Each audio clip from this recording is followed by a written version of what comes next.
I measure the progress of a community by the degree of progress which women have achieved. This thing has been rightly quoted by Dr. B.R. Ambedkar, and this quote seems to be apt in today's situation. So, hello everyone, welcome to the new series of Drishti IAS. I am Ritu, and today we are going to discuss about Women's Reservation Bill, and this topic is important from GS2 and polity perspective. So, you all know that in Parliament and in all over the media there is debate going on Women's Reservation Bill.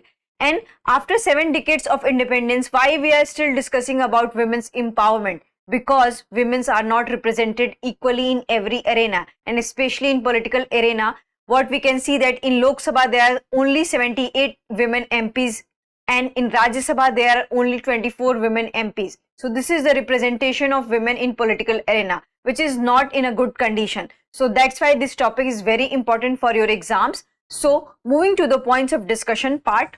So first of all, we are going to discuss the news, and then about Women's Reservation Bill, and then history of this Women Reservation Bill, and then what are the issues related to it, and then practice question for prelims and mains. So moving to the news part.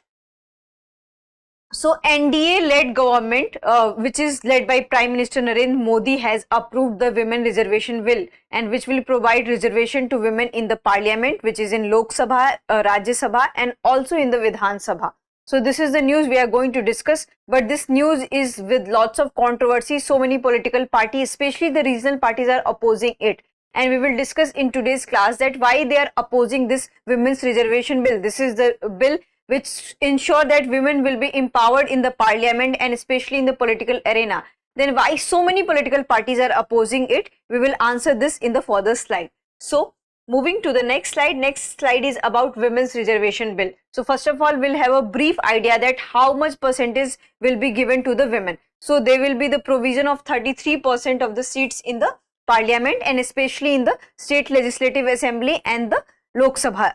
So this is the brief about Women's Reservation Bill, and this will seize a cap of 15 years. It means that, this thing will be reviewed after 15 years, whether that women should need more reservation or not. So this will be reviewed after the 15 years, and reserve seat will be allocated by the rotation method. So this is the brief about Women's Reservation Bill, but there are two kinds of arguments present in the media, that what are the arguments which are in the favor of Women's Reservation Bill and what are the arguments which are not in the favor of Women's Reservation Bill. So first we will look for the what are the arguments which are in the favor of Women's Reservation Bill. The first thing is that it will ensure women empowerment. Then political representation, because we can see that Global Gender Report says that political representation in India is very low, and in fact lower than the Nepal, Pakistan and Bangladesh. So being a democratic country and being a developing country, this is not a good sign for the India. So it will ensure the political representation of the women, and it will also give a ground to the women that they will analyze women's situation very easily and closely, and they will solve and able to resolve all the issues which are related to the women. Suppose that issues related to their participation in the educational arena, their labor force participation, their menstruation, their health, their hygiene. So all these things will be easily examined by the women. So all these things are the examples which are in the favor of the Women Reservation Bill. However, so many political parties and so many things are opposed regarding this. So many people are saying that this is not a community group, and you cannot say that this is a kind of homogeneous group, just like a caste. We have a caste-based reservation in India. So caste is just like a homogeneous group, and on the basis of homogeneity, we give a reservation to the particular caste, and we categorize caste into the OBC, SC, ST and minorities. But this is not a homogeneous group. Then why we will give reservation to the women? So this is one of the controversy related to it. The second thing, they are challenging the merit of the women, that women are not such meritless, that they could not compete equally to the men. So why they will need extra reservation and extra kind of policies for them to be in the Parliament. So these are the questions coming to the favor and against of this Women Reservation Bill. So moving to the next slide. Next slide is about what is the history behind this Women Reservation Bill, because this thing has been not first time introduced in the Parliament. So this thing has been first introduced by the Rajiv Gandhi led government, and it came into the full swing in the year of 1996 when there was a Gowda government, and at that time Law Minister 𝐸𝐾𝐒 𝐏𝐫𝐞𝐥𝐢𝐬 has introduced in the parliament, but it was not successful at that time. And between 1998 to 2004 there was a Atal Bihari Vajpayee government, and they had also tried multiple times to pass this bill, but unfortunately this bill was not passed, and by the successive time of 2000, 2002 and 3 the Vajpayee government was unable to pass this bill. Moving to the next slide. So next slide says that in 2004 itself, when there was a Prime Minister Manmohan Singh government, they had also tried to pass this bill, but it was also unsuccessful at that time and it was not passed. And a breakthrough moment came in 2010 when this bill was tabled in the parliament and it was passed in the Rajya Sabha by 186 vote, and there was only one opposition, who was Sharad Joshi. But there was so many physical fight happened in the Rajya Sabha, and because of lots of scuffle and controversy, the then government decided that it will not table this thing in the Lok Sabha, and since that time this thing has been paused. So what is the common point between all this controversy? Why these people and these political parties are opposing the women's reservation bill? On the other hand, in their manifesto, they always support the women's empowerment and they try to introduce the policies which are related to the women empowerment. Then why these all governments and these all political parties are opposing this thing? And especially the regional parties just like the RJD, JDU and so many parties, SP, Bahujan Samaj Party, they all are opposing this women reservation bill because they wanted that there should be the quota within quota. It means that there is a provision of 33% reservation to the women, but there was no provision that how much percentage would be given to the SC women, how much it would be given to the ST and especially the OBC women. The first time it has been opposed by the Nitish Kumar, Sharad Yadav, and Nitish Kumar said that at that time there were 39 MPs in the Lok Sabha, and he said that out of 39 there were only 4 OBC women in the Lok Sabha. So if there will be 33% reservation to the women, all the women who belongs to the upper strata will come to the parliament. So there is no provision that all the Bahujan women, especially the women from the SC, ST and OBC community should come to the parliament. So in order to ensure their representation, quota within quota is important. On the other hand, Sharad Yadav had also advocated the same thing, and he said that I will eat poison and I will die if there will be not inclusion of tribal and Dalit women in the women reservation bill. So he also wanted that there should be the inclusion of SC, ST and OBC women in women's reservation bill. Similarly, Lalu Prasad Yadav had also opposed, Mayawati had also opposed, Mulayam Singh Yadav had also opposed. So what is the common thing about all these leaders? That all these leaders belongs to the marginalized community, Bahujan community, and they wanted that there should be the quota within quota and women from all the background should be presented equally. And because of this thing, this women reservation bill has been not passed in the parliament yet.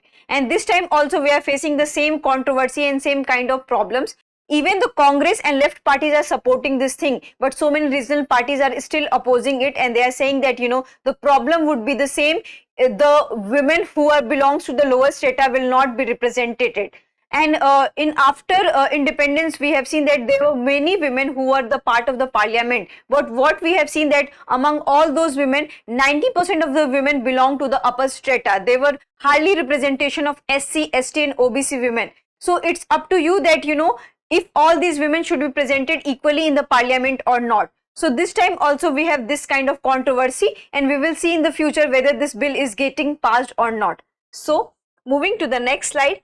So next slide is about practice question for prelims. According to Global Gender Gap Report, the rank of India is, your options are 48, 127, 135, 146. So you have to answer this in the comment section. Moving to the next slide. Next slide is about the mains question, and this question has been already asked in 2019. It means that this topic is very important. The reservation of seats for women in the institution of local self-government has had a limited impact on the patriarchal character of the Indian political process. Comment. So we all know that by 73rd Constitutional Amendment Act, 33% reservation was given to the women who are contesting election for the local self-government. It means that in local self-government, in panchayati election, they were given this reservation. But there is issue with this 33% of reservation. What happened that in rural areas, mostly women are participate in the local self-government and they also contest election. But after that, this thing has not equally represented women, because women was just a rubber stamp, and so many sarpanch patis were assisting their women in their administration. So these kind of controversies still coming in. So because of this thing, this question has been framed that, we have given this 33% reservation in local self government, but we cannot reduce the patriarchal mindset. And what are the problems we have? The first thing is that we have the provision of sarpanch pati. The second thing is that women are used as a rubber stamp. Third thing is that there is a lack of exposure to women, because women are not much politically aware, and if they participate in political arena, they might don't know about so many problems, that what are the political, social and economic problems. So there is also lack of exposure. The fourth thing is that patriarchy, stereotype, traditional mindset. And what are the stereotypes we have for the women? That women are meant to rear children and cook for the kitchen. So why they will participate in the political arena? So these kind of stereotypes are also preventing women to participate and to be active in the political arena. So this question is about that. This might be different in today's exam, and in upcoming UPSC exam there might be question from the women's representation in the politics. And you can also frame your answer like this, that what are the hurdles that women are not equally represented in the politics. And you can also cite the data that we have only 78 MPs in the Lok Sabha and we have only 24 MPs in the Rajya Sabha. And coming to the state part, what we can see that only we have one female chief minister, which is Mamata Banerjee. And earlier we have Mayawati also, and she belongs to the marginalized community, but their numbers are very less. So this is very bad political example for a democratic country which consists the population of 50% who are women. So they are the hurdles, and they are preventing women to be politically active in the political arena. And there are so many stereotypes, so many patriarchal mindset related to the women. People generally tend that, women are not made for the politics, they are made for the kitchen. And if they also try to come to the politics, there was so many sexual exploitation, physical exploitation, mental exploitation is there with the women. And because of all these obstacles, women are not represented equally in the politics. Coming to the economic background, you can also cite that, mostly the property owned are the male owned property. So they are not politically powerful, also economically powerful. And because of this, women are not able to participate in the politics. So these are the problems we have for the women's. And as a society also, we have seen that women are contributing to the Chandrayaan success mission. They are highly contributing to the education world, but there is a still problem in the political arena. No one wants women to become MP and to become prime minister of this country. So these kind of stereotypes, patriarchal mindset, traditional mindsets are associated with the women. So this needs to be changed. You can write all these points in your way forward, that in which manner all these mindsets should be changed. Women should be given more kind of education. There should be exposure and political training for the women, so that they can also take part in the political arena. So by this way you can frame, so you can practice your mains question. So I hope you like this lecture. If you have any queries related to this lecture, kindly ask in the comment section. Thank you.